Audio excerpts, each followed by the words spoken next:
All right, I think we're back. Let me know that we're back. There was something kind of strange that happened just then. Got disconnected. Let me know if we're connected on all fronts. Pretty annoying. Looks like Rumble might be back. Go ahead and share the broadcast. Can you type fast? I can type pretty fast, yeah. So I think we're actually back across all platforms. I'm just going to give it a second. We had our connection interrupted, which, that always sucks when that happens, but not too much that we can really do. Let me just see. All right, looks like we're good. I can see some comments coming through now. Go ahead and share the broadcast. We're just going to pick up where we left off. So just getting that started again. All right, so where were we? Give me a second. It's always annoying when you have technical difficulties. All right, so Victorian Premier's secret speech at Pro-China Forum in Spotlight. This is pretty interesting, but it's not all that much surprising when you think about it, ladies and gentlemen. So there was a conference between China and Victoria held here in Melbourne, and the Victorian media was not actually allowed entry. Now, of course, this is something you'd expect to see in a communist country, but as we are all very well aware, Victoria, day by day, is resembling exactly that. And if we don't do something about this situation, then make no mistake about it, Victoria will descend into full-fledged communism, and our flags will be replaced with the rainbow flag. That's most definitely what it appears to me. All right, so it goes on to say here, Lord Mayor Sally Capp was in attendance, and former Trade Minister Andrew Robb delivered a speech. Now, Andrew Robb is a pretty interesting character, of course, the former disgraced Liberal Trade Minister. He was one of the head honchos behind the China-Australia Free Trade Agreement, and also claimed a great degree of responsibility for the infamous leasing of the Port of Darwin for 99 years to a Chinese company, the Landsbridge Group. That's right. Shortly after orchestrating the leasing of that port, Andrew Robb quit politics and he got a job for the Landsbridge Group on $880,000 per year. Now, keep in mind, Andrew Robb was a former trade minister. Who knows what type of discussions he had with the Chinese state-backed Landsbridge Group after he left office. It's important to point out that that particular Chinese corporation is no normal company. They actually have their own militia. That's right. Imagine a quasi-private / state company having their own militia. And so I find it a slap in the face that Andrew Robb is free to just travel around the country. Really, the man should be in jail for what he's done. And he only stepped down from his position at the Landsbridge Group when the federal government introduced new foreign interference laws, or that those acting as a, quote, foreign agent would need to register with a foreign influence registry. And just before the implementation of that legislation, it was Andrew Robb just said, "Oh, you know what? I think I'm done with the Landsbridge Group." So it was very convenient for him. And he's also gone on to warn us about China's growing military. And I would like to say to Andrew Robb that you can't put 50 cents both ways. You're either on Team Australia or you're not. So Daniel Andrews, of course, justified barring the Victorian media along the lines of basically claiming that Australia has a damaged relationship with China and that it's his job as the supreme leader of the Victorian Socialist Republic to repair that relationship. And so basically what Daniel Andrews told the public is that he will bend over, right, that's probably the wrong term, he will go to all lengths to satisfy those of whom he looks up to in the Chinese Communist Party very, very much. That's right, if they tell him to jump, he'll say how high.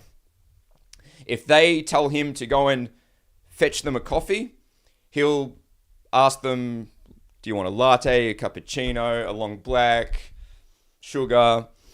Daniel Andrews is the whipping boy of the Chinese Communist Party, and it's an absolute embarrassment. An absolute embarrassment. And of course, I've spoken out against the Chinese government for a long time. Now, of course, at this particular stage where we're at, I find it more incumbent to speak out against the misgivings of the Victorian state government, because ultimately there's no government potentially more dangerous than the one that you've got at home, because they can affect how you live and what you do. So we've seen some comments from, say, Senator James Patterson along the lines of that this is not proper procedure, etc. And it's very surprising that Dan Andrews would do this. It's really not. I mean, this is just what any decent communist wannabe would do, barring the press, acting in secrecy. I mean, this is what's done for over 8 years now since the inception of his tenure as Premier of Victoria. He's operated behind the cloak of silence, whether it's closed-door hearings at IBAC, whether it's traveling to China 7 or 8 times, engaging in meetings, signing documents with senior officials from the Chinese Communist Party, completely behind closed doors. Daniel Andrews looks at the Victorian economy. He looks at the debt. He looks at the trajectory of the debt. He, in one way, shape, or form, understands that he doesn't have the capability in terms of economics or business acumen to grow the Victorian economy in a meaningful way. Daniel Andrews' immediate response, of course, to attempting to tackle the debt is to do what?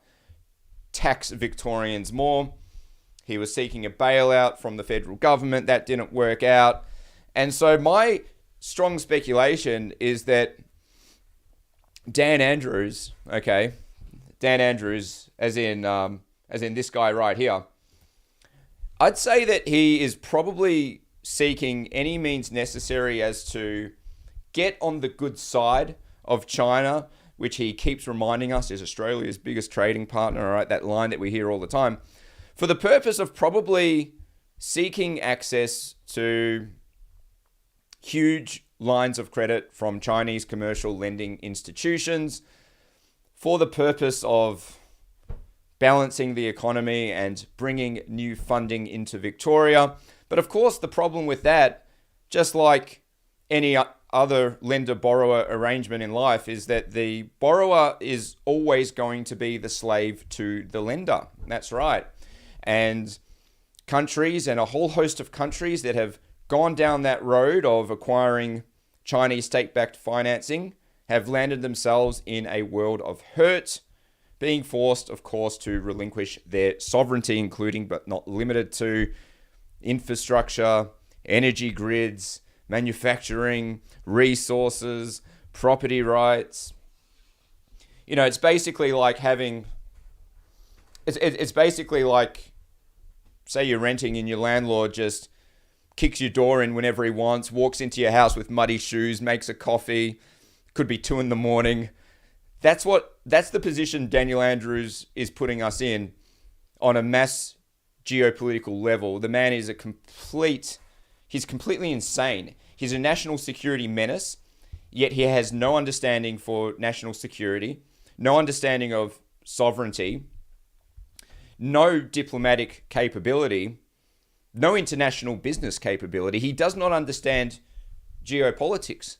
This man's living in his own head, and he's so arrogant, and his self-perception of his capability is so greatly removed from reality that really you could not ask for a worse leader, quote, leader, to be running the state. And it doesn't help that his opposition is the failed man by the name of John Pesutto.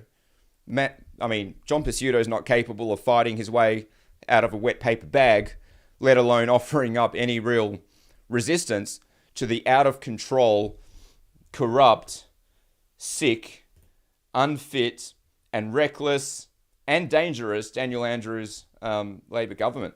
So the question is, what do you do? What do you do in this situation, ladies and gentlemen? Well, I say there's only one thing you can do, and that is you roll up your sleeves and you take action. Head on over to www.freedomparty.net.au, join the team, sign up, become a member, attend the next Freedom Party meeting, and there are meetings taking place all over Victoria. Get involved, run for council, and we're going to be facilitating those processes and providing guidance for doing so. And let's just get after it. This is what we're facing is, without a doubt, the greatest monumental challenge of our lifetime.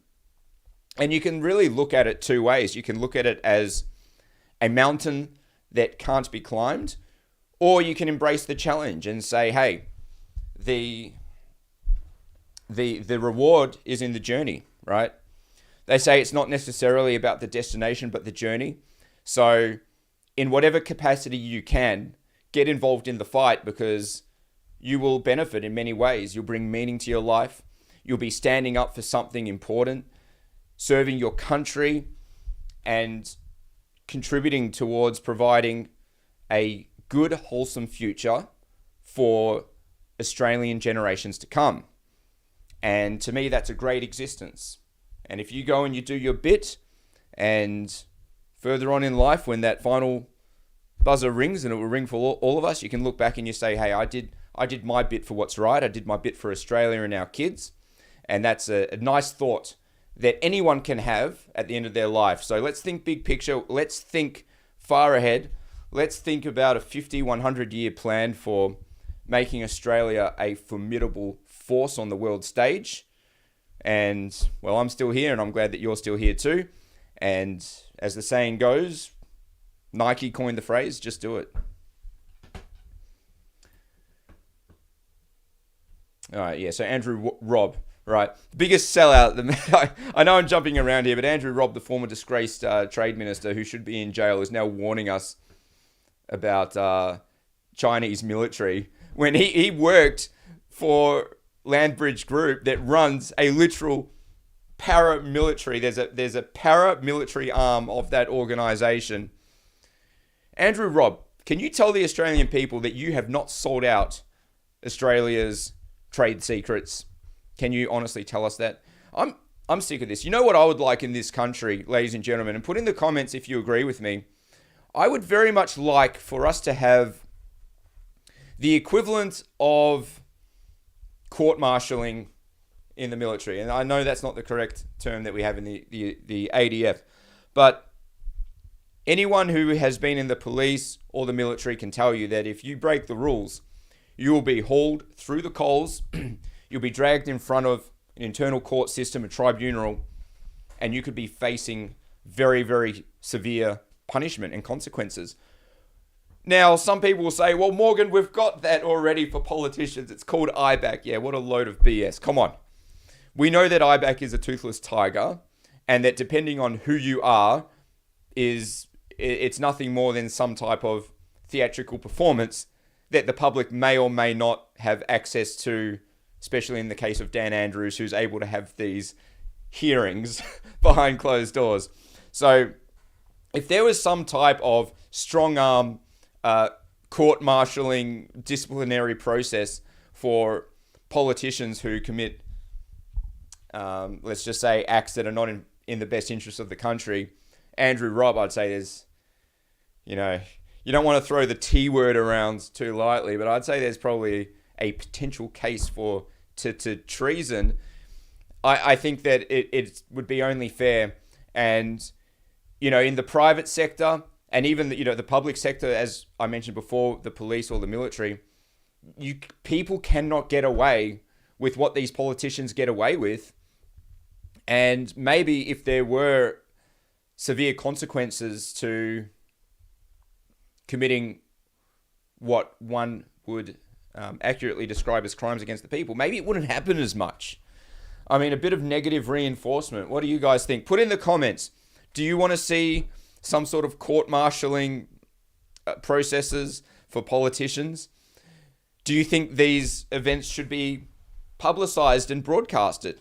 How great would it be to see somebody like Andrew Robb, or of course Dan Andrews, hauled over the coals in a public forum, broadcasted, and we the people, those of whom this man has hurt via his horrible decisions, we can put our feet up, we can eat some popcorn, we can host a little evening, and I think that would be a bit of great justice for the people. And at the end of the day, maybe it will never happen, but if you're going to dream, you may as well dream big. Do we agree? Or when you can use interest rates, so the focus. All right, so what we have here is something I'm not going to bore you with. It's a 48-minute video of the RBA Governor Philip Lowe explaining the reason for the 12th rate rise in 14 months, 12 consecutive rates. Homeowners are, of course, feeling the extraordinary pressure of increased payments for those on variable loans or who are out of their fixed loan period. And of course, the rental market is under an extraordinary amount of pressure to the likes of which we have never seen before. Rental prices up extraordinarily, and a market whereby we have lots of people looking for rentals, but a shortage in supply. And to make matters worse, we're looking at increased immigration here in Australia. So let me just open that up for you. So Australia's surge in net overseas migration forecast to be 400,000 from 22 to 23. So what that represents in total is a surge of 650,000 new migrants over the next 2 years. Now, this is wildly unpopular with the Australian public, and the reason for that is that Australians are already struggling with the cost of living. Now, let's just say hypothetically the Australian government had put forward some type of revolutionary, innovative plan for economic growth and development, then it would be a lot more palatable to have a discussion about increased migration. But of course, that's not the case. The government is pursuing this agenda of increasing migration. And if you're sitting at home and you're struggling to pay your bills or pay your rent, or if you're in the rental market and you're having no success and you're competing with 50 families when you're going for a rental property, you'll be thinking to yourself, how on earth does this increased migration agenda serve in the best interest of the people? Well, I like to just break things down and to take things back to basics. And this is really just a basic matter of supply and demand. And, you don't need to be an economist to understand this principle. It's really basic, like 1 + 1 = 2 sort of stuff. Let's just look at the rental market, for instance. We see increased rent. We see an increased demand of people looking for rental properties and a decreased supply. So obviously with the increased migration, the demand will increase in the rental market, resulting once again in further increases to rental prices. That disadvantages the general public, that forces the general public to spend less on non-essential items, to spend less on retail, and it allows property owners, of course, to keep their properties. So we need to look at who are let's just say the short-term winners from increased migration. I would say certain property owners who are able to drastically increase rent in order to keep up with their increased payments. And of course, big businesses who will have a broader scope to sell their products to the general public. But all in all, the average man, woman, the average family, they're going to have to stop spending their money and find various methods for increasing their income. And that was the advice given by the RBA Governor, Philip Lowe, who, by the way, is on over $1 million per year. That's his salary, plus who knows what other benefits. That was his advice, just, work harder and stop spending money. Well, easy for him to say. Unfortunately, it's the truth though, and for a lot of us, we do have to cut back on spending. And I would like to encourage everybody to be innovative in terms of income diversification. We don't know exactly what's laying ahead, but we know that it's going to be really difficult. What would be nice is a scenario whereby the topic of migration was actually put to the public. Should we increase migration right now? Should we decrease it? Where should migration come from? These are the types of policies that the Australian people have never had a say on, and have always been constructed within the hands of an elite few in our country. So I'd be very much in favour of having public debates or plebiscites on this particular matter. What do you think about that? Put your thoughts in the comments. And it is a bit disturbing to think where this is all heading.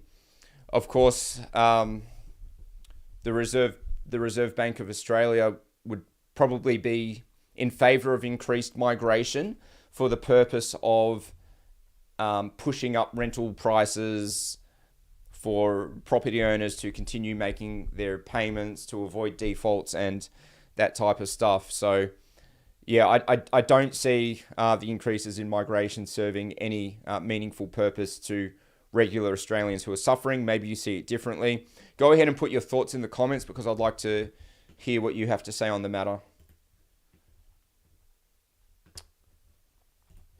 Just moving along here. And yeah, by the way, year in, year out, the surveys do generally indicate that most Australians do not want increases to migration. So you also need to ask yourself, why is that? All right, so Pauline Hanson, she's actually weighed in on the topic and she's given a, quote, 3-step solution to solving Australia's housing crisis. I'm going to just summarize this. 1, ban foreign ownership of houses. Yeah, I mean, especially domestic, right? In my opinion, there is no good reason why a non-Australian citizen should own domestic property. Domestic property are our homes. It's where we raise our families.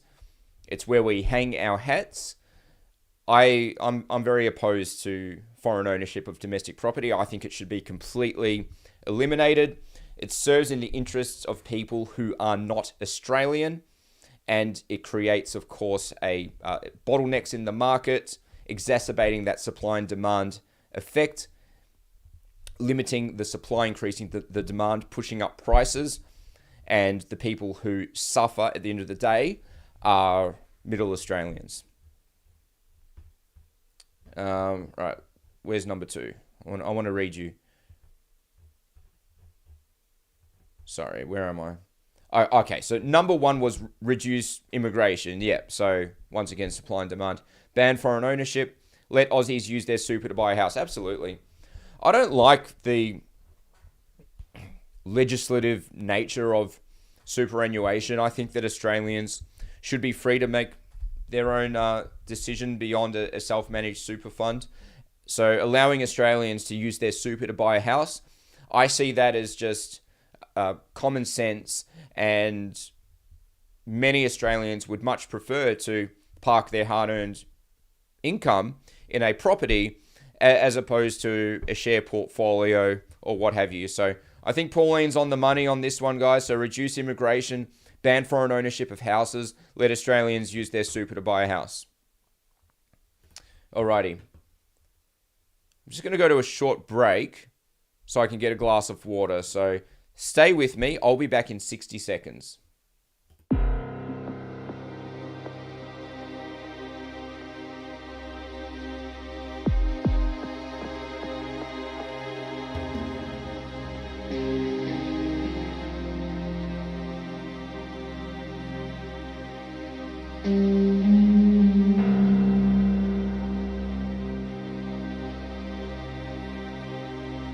Alrighty, I am back. I see lots of interesting people in the chat. I see my good mate Steve Dixon from Queensland. Everybody say hello to Steve. Steve, it's great to see you on MCJ Report. Love it when you're in the chat. Go ahead and follow Steve Dixon Queensland. That's his name there on Facebook. He's a great guy doing his bit. He's a good friend of your friend MCJ. So make sure that you go and follow Steve because he's doing lots of good things. I agree with everything that Steve says out there on his Facebook page, so go ahead and follow Steve. Steve, you're an absolute legend, and hopefully we'll be able to sit down in person really soon. And there's Mark, there's Brett, there's Melissa, there's Betty, there's Yaja, Melissa, Jessica, Lauren. It's great to see you. I'll just greet a few people. How about that? We got Sharon, AW4A. We've got Penny Roo, Marianne. We've got the Holden, Jess J, Daniel Harris saying they will still have to answer to God. You're right. So, you know, these politicians, they might get away with committing crimes in their lifetime, but ultimately, the ultimate judge will cast down the right decision at one point or another. So, you know, I think that we can take a little bit of solace in that. Alrighty, so where was I? Alrighty, back to segments. Alright, so, just going to fix that up. So China, right? China.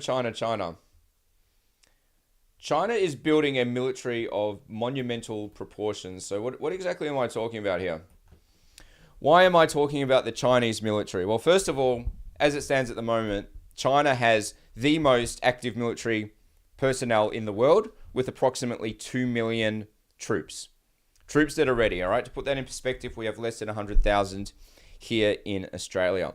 But over the next few years and the next few decades, China's military personnel population is projected not just to increase a bit, not just to increase by 5 or 10%, but to multiply multiple times in size. And this is largely due to and largely attributable to China's enhanced military training programs in schools for young people. All right, so here in Australia, whilst many councils and primary and high schools are teaching children about these woke agendas and trying to blur the lines between boys and girls, over in China, the education system, of course, run and directed by the Chinese Communist Party, is implementing very regimented training schedules for children in order to craft the next generation of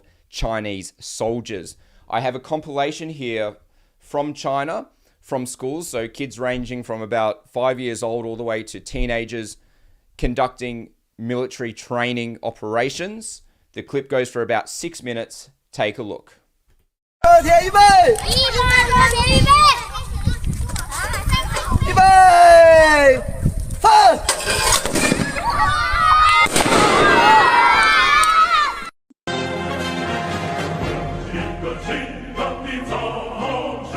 开始！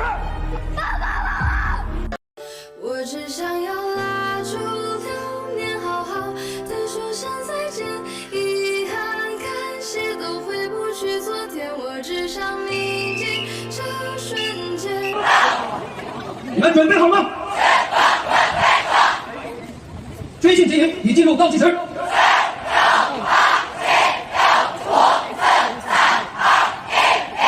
哇哦！一党指挥，一党指挥，人大声唱，做梦热亮，一党团结，强国有我，强国有我，强国有我。我爱红色，爱无双，上！上！前门上！誓死中华，捍卫中华，保家卫国，捍卫中华。二大梦。中国人民以高超的战斗姿势，抵制打开枪战，红方以强大的火力与南方对峙。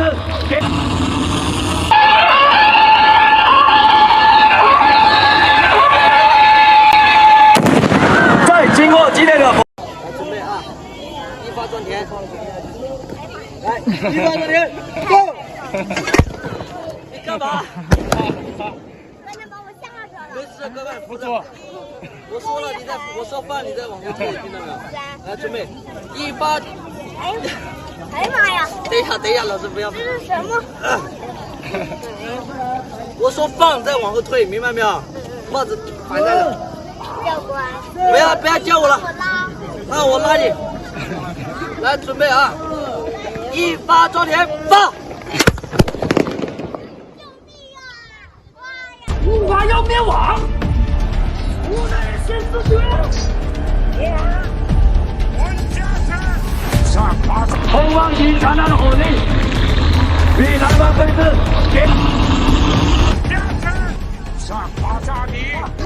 你最喜欢的国家吗？那你最讨厌的国呢？就是美国和日本。这么讨厌啊？为什么呢？因为他们别查我知道，南京大屠杀我当然也知道，我都会历史哎。这么厉害？那你长大了想干什么呢？想杀日本人，想杀美国人啊，想杀美国人啊。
当科学家啊，什么样的科学家呀？就是做坦克什么的，为什么要研究武器？研究武器打日本人，什么是日本人呢？就是日本鬼子。以前日本鬼子从我们的商店偷手表，还打我们。什么时候的事？以前是什么时候？知道吗？古代呗。那你恨不恨日本人？恨。所有的人都恨。对，不管是好人还是坏人，我都恨。凡是打了我们的人，我就恨。有一回我恨得流鼻血。真的？那是什么时候啊？好像是我4岁时候。是恨日本人呐？你见过没见过日本人？没有见过。那怎么会恨成这个样子呢？可是他因为原来在这里来做坏事啊，好像。其实日本的也有很多孩子，也有很多女人。都恨，只要是打过我们的人，我就恨。你恨了你以后，那你长大以后会怎么样呢？对你恨的人，你会有采取什么行动？打别人噻。Well, there's so much to unpack here, isn't there, ladies and gentlemen? I mean, you've got these military training exercises, young children jumping on grenades, operating mortars, crawling through mud with knives in their mouth. If you're ADF or former ADF, can you please share your thoughts in the comments? What are your thoughts on the training, etc.?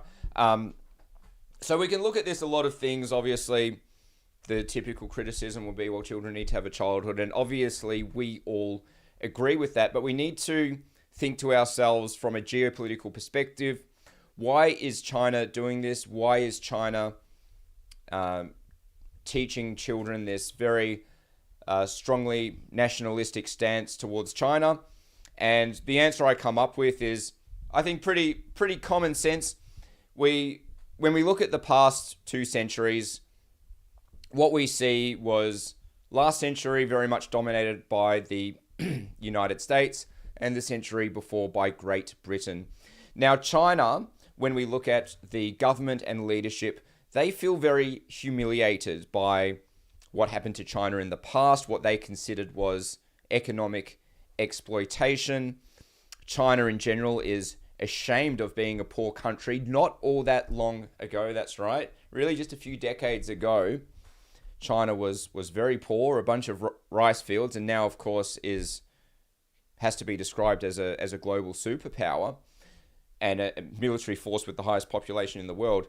And what China wants is for the current century that we're in right now to belong to China.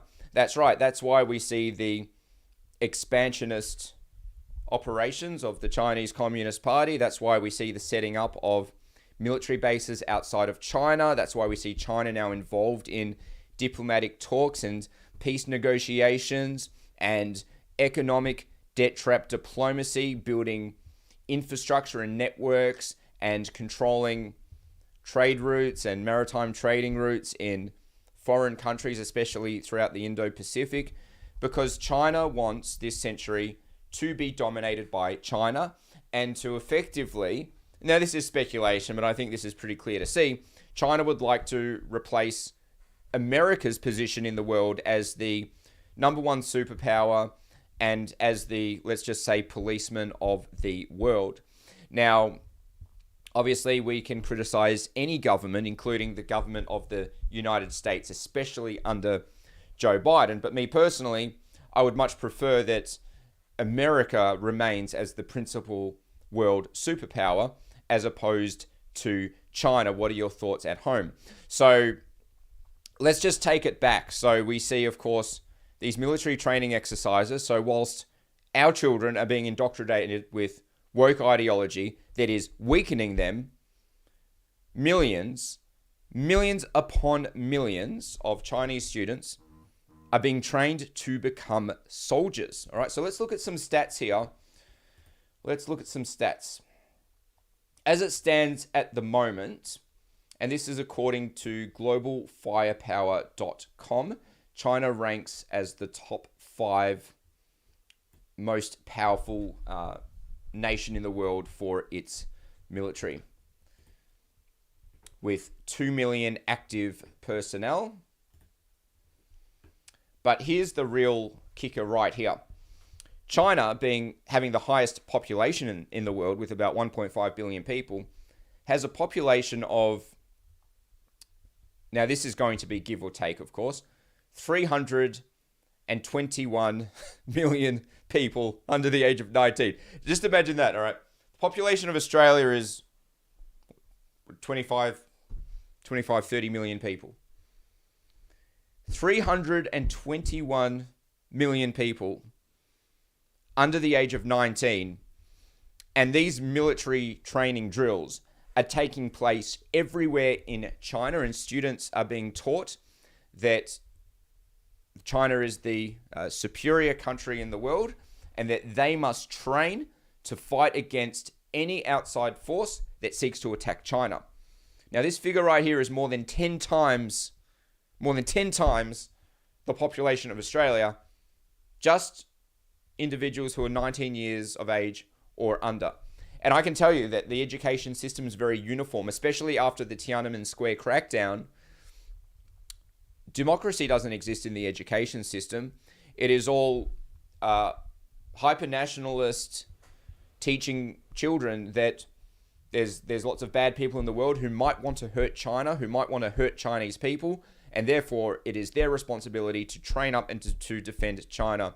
You know, in the past, something like this probably would have ticked me off and made me a bit angry, like, how dare you, China, how dare you raise an army? But the truth is, I understand why they're doing it. China wants to be the number one power in the world, and given they have the largest consumer market, given the fact that China is able to make or break various global economies, it makes sense that if they truly want that number one position, they will need overwhelmingly excessive numbers in their military.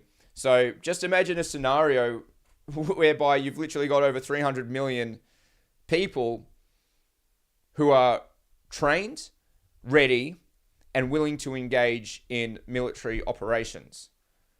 Given that with China's infrastructure, leverage in the United Nations and the World Economic Forum and the World Health Organization, the West will be in a lot of trouble. So I don't mean to present an image of doom and gloom, just rather I wanted to show you what's going on over there. And there's probably going to be some pretty tough battles on the horizon. You know, it's a pretty difficult concept to think about. How would you counter the rise of a country like China that seems to be very intent on bringing about a very severe degree of violence, when the very essence of what is a man and what is a woman is being undermined. And I don't mean to laugh, but it's so ridiculous. If men don't know that they're men, then those kids in China, when they grow up, they will eat us alive. All right. Yes, in the West, you know, we're obviously taller and things like that, but they've got the numbers, and numbers overcomes that sort of stuff. So basically, we need drastic action. We need to bolster our own military capability here at home by any means necessary. Just going to put you on hold for a second.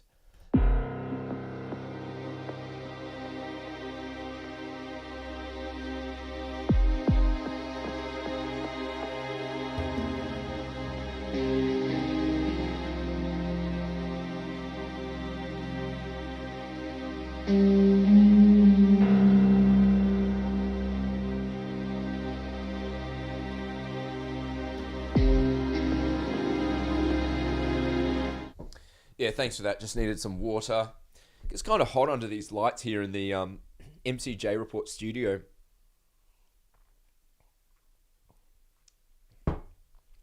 Yeah, so anyway, put your thoughts in the comments. What do you think about China? Where do you think it's all heading?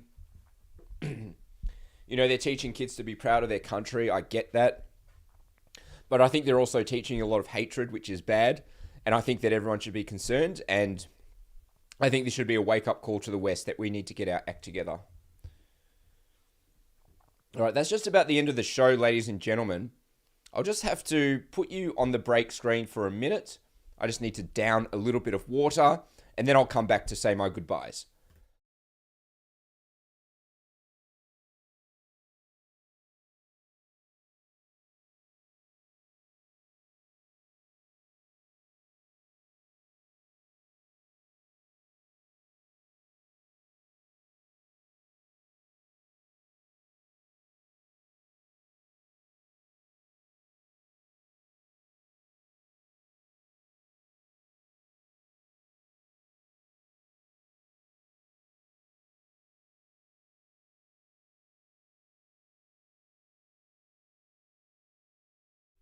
Oh, thanks for bearing with me. You know, I don't know what it is, but I've got a bunch of studio lights here at home, and for some reason it kind of triggers. It's almost like it triggers an allergy. It's really strange, but it's not an allergy. It just seems I seem to splutter a little bit when I've got all the lights on and a bit of heat maybe. But anyway, it's all good. It's definitely not all doom and gloom. You know, Australia is worth fighting for, and fighting in life, that's what gives you meaning. It's what gives you purpose. I think that we should be, I think we should learn from what the Chinese are doing. Here in Australia, our politicians, their vision only lasts to their re-election, 4 years. In China, they've got a 100-year vision. So that's the type of thinking we need in Australia. I'm not saying we should become a communist country like China, but I definitely want to see Australian children growing up more patriotic, loving Australia, wanting to defend Australia's interests and to advance Australia's interests. I say serving your country is a great thing. Being there to aid your fellow countrymen and women, that gives you a tremendous sense of purpose and meaning in life. And having a vision that is bigger than any single person is truly something special that we can all get behind. So China is doing that. They're doing it, obviously, on another level. I don't like the hatred that China is teaching students to the outside world. I think it's very problematic. And ultimately, I think that there needs to be a realignment of a Western coalition. The Joe Biden administration needs to be done away with. I hope that Trump gets re-elected. And ultimately, we need major cooperation without any woke agendas to combat this surgence of Chinese belligerence in our world. I think that it's in Australia's best strategic interest to retain strong ties and diplomacy with the United States. At the end of the day, it is the United States that provides the security that Australia requires for maintaining its economy, especially in terms of our export economy, which relies heavily on the passage of our maritime trading ships via the various routes throughout the seas and oceans.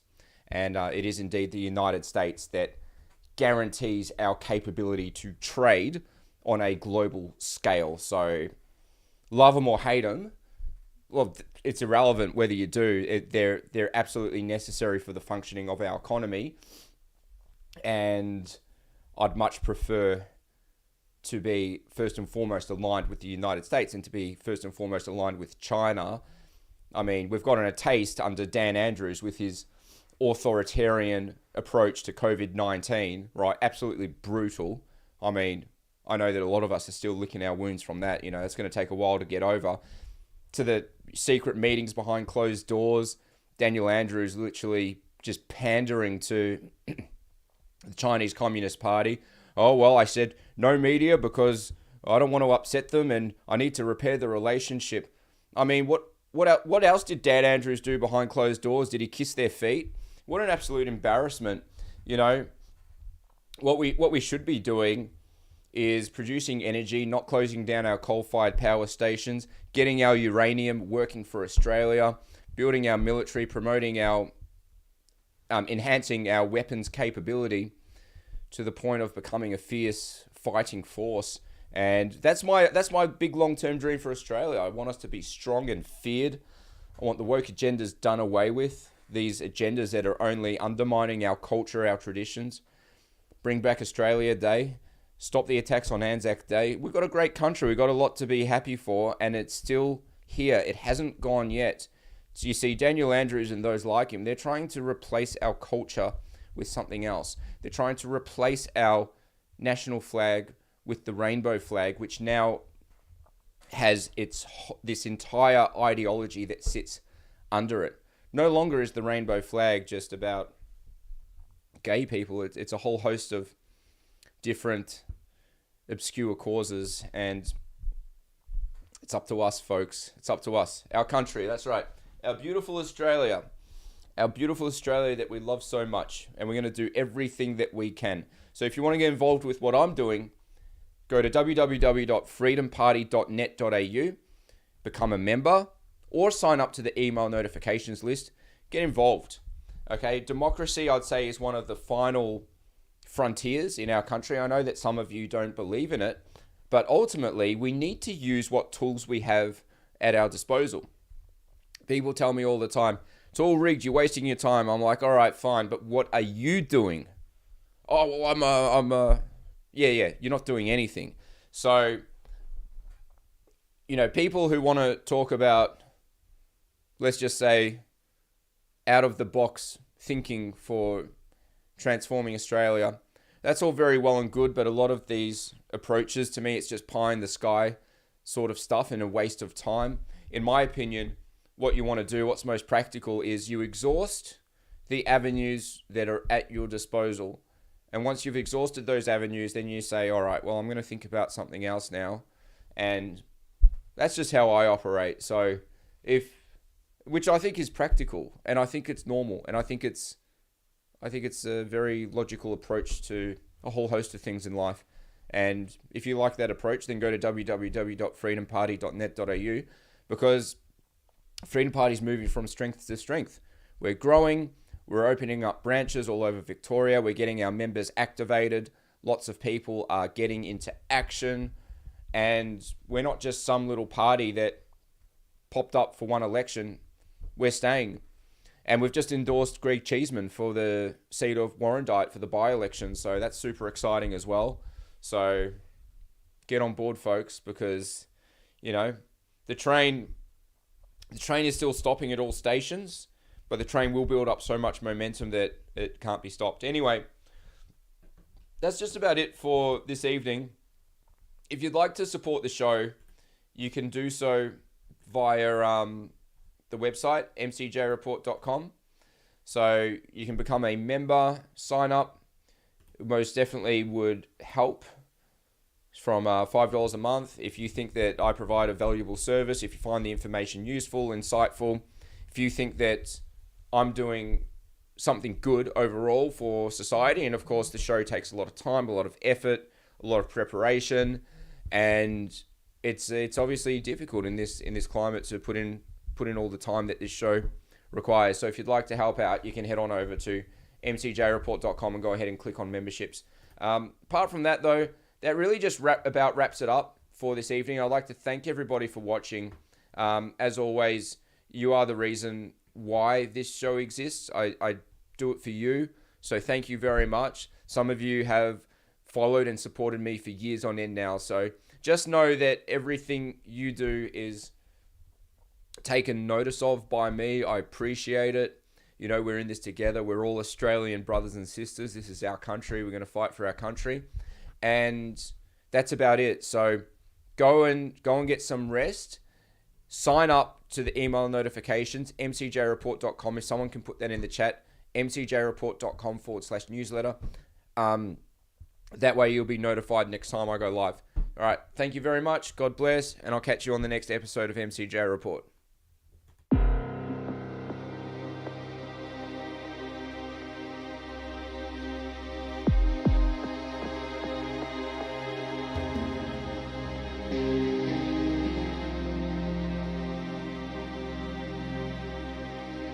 Mm-hmm.